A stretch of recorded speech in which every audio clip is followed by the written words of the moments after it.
deep dark fruit.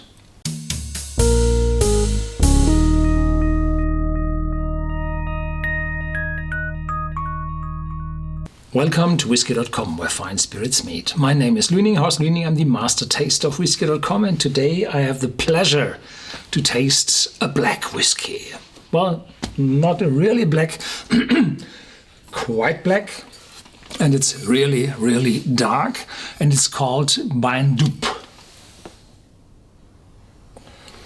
And, there's the first syllable of the Ben Rinnes, for example, or Ben Romach, and this Ben means mountain, and Ben Nevis is the highest mountain in Scotland.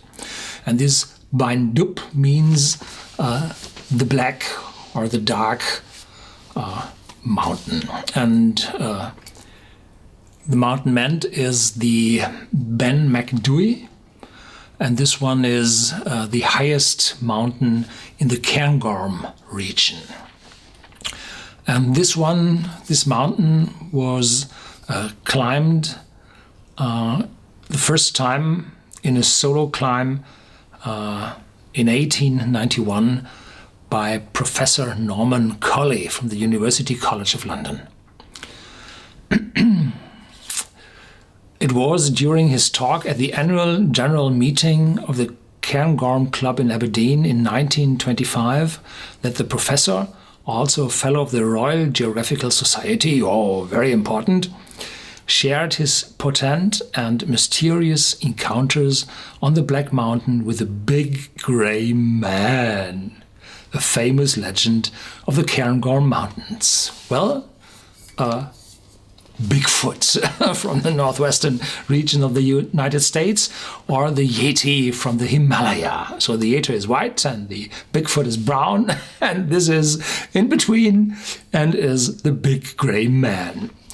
I don't know whether the professor had a whiskey too much or several whiskeys too many, so that he started this talk at the annual meeting. But this is nothing special, because there's a second dark whiskey, the Dubh, and on the label of the Dubh there's a witch and a dog, a ghost dog, and all these mysterious things are supercharging this whiskey as something special. Well, there's also a writing on the back telling with sugar caramel E150. So the really, really darkness of this whiskey is from E150. So it's colored, carries no age statement, is not too expensive. So this is a marketing gimmick, I'm afraid. Port Scotland, this was it. This, and here we have aromas of fresh fruits mingle with sultanas and black raisins that open up in layers, eventually revealing a deeper dark side. In the taste, this darker side dominates at first, with currants and rich black chocolate being foremost. Then both bitterness and sweetness present themselves in equal proportions, gradually fading into a long finish. By Dr. Jim Swan. On the other side, and this is very interesting, Ruby Black. Telling Ruby Black and tawny casks from the Douro Valley in Portugal, which produce Vinho do Porto. So this whiskey is matured or finished with the use of those port wine casks. On the back of the bottle, really dark, there is Speyside engraving, risen letters, Speyside established 1895 distillery. 1895? Speyside distillery was built in 1990. So 1895, whatever distillery this is. There's no tale about it on the label. So it might be every distillery in it. Single distillery in it, a single malt. So really, really dark. And it has 43 ABV. So it's a little bit more intense than the typical cheap stuff. But, well, we'll see.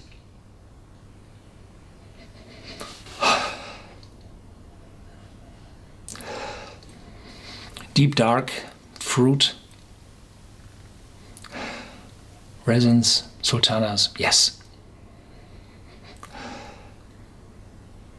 And a little vanilla coming up, shining through.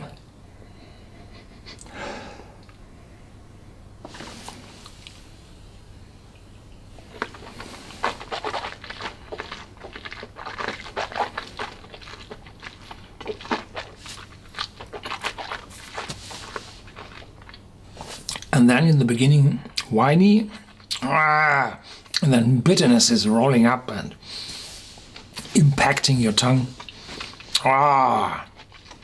And this currant, black currant, is present, yes. There's a little sweetness, but much of it is bitterness.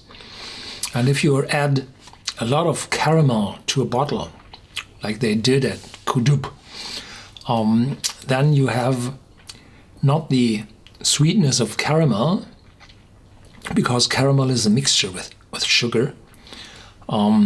This one is really burnt sugar to 100% oxidized sugar caramel. And this typically is in a very intense form. It is bitter. It adds very, very little aroma to the whiskey at all. But if you're doing too hefty, then bitterness shining through. And I have no idea if they have had old casks used in this maturation or if it's the intense caramel in this bottle.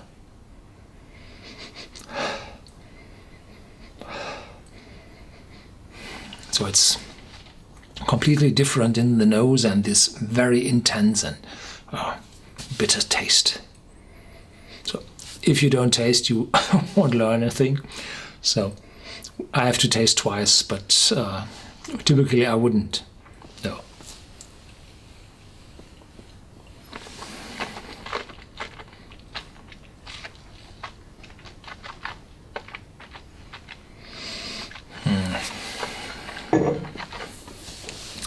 Yeah, it's a little bit uneven. It's not that balanced. And there's this winey taste in the start and the bitterness in the back.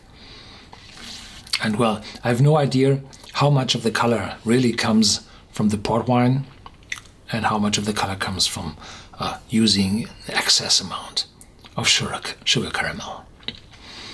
Thank you for watching. There's more to come. Stay tuned and please ask your questions in our vlog on Whisky.com or in our forum.